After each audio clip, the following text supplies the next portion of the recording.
Political candidates and their campaigns are doing everything they can right now to get and hold your attention. They want you to believe that they are your best friend. They understand you. They have your best interest in mind at all times. And their opponent? Oh, come on, electing them will bring about the end of the world. Now, whether you're watching me live on KGW or streaming through YouTube, it's nearly impossible to miss the political ads, and of course, that's the idea. Earlier today, KGW aired this ad by a political action committee supporting Democrat Tina Kotek, who's running for governor. It's a twofer, trying to turn you off to both her opponents. It's just one of many that you will see in the weeks and days ahead. Rebecca Tweed says she's a Republican campaign strategist. Good luck avoiding ads right now. I was watching TV last night and watching football all weekend and saw ad after ad after ad. And of course, I love them. But if I were a regular voter, it would seem like a lot. What's really important here is that the candidates and their campaign strategists try to find a way to make these ads stand out. And that becomes more and more difficult with candidates and campaigns spending more money and being more accessible.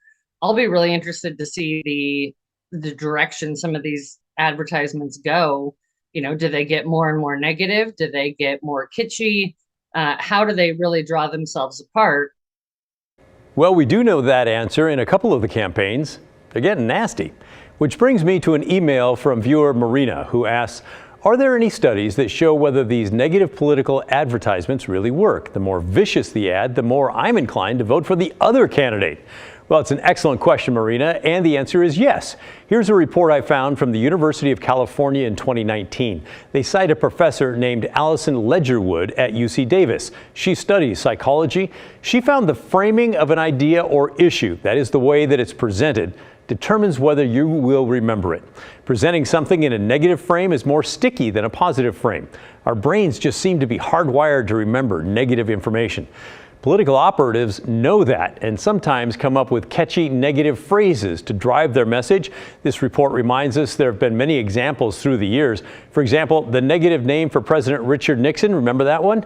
Tricky Dick.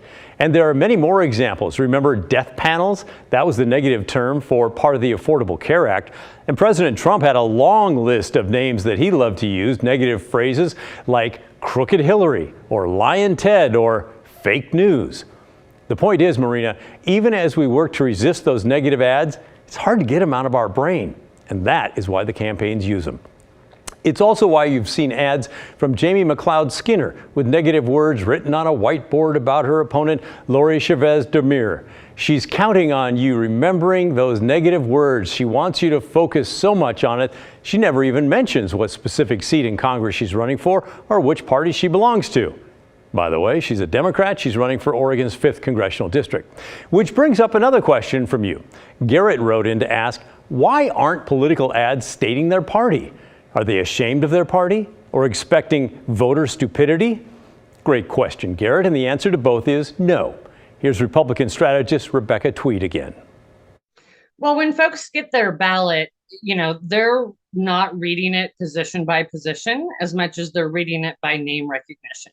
Right. And so there's sort of two strategies is one, make sure that your name is heard the most and the loudest and the most often so that when people get their ballot in that huge voters pamphlet statement, they just say, oh, well, this is the candidate I've heard the most. I've seen the lawn signs. There's letters to the editor. I met him at the fair.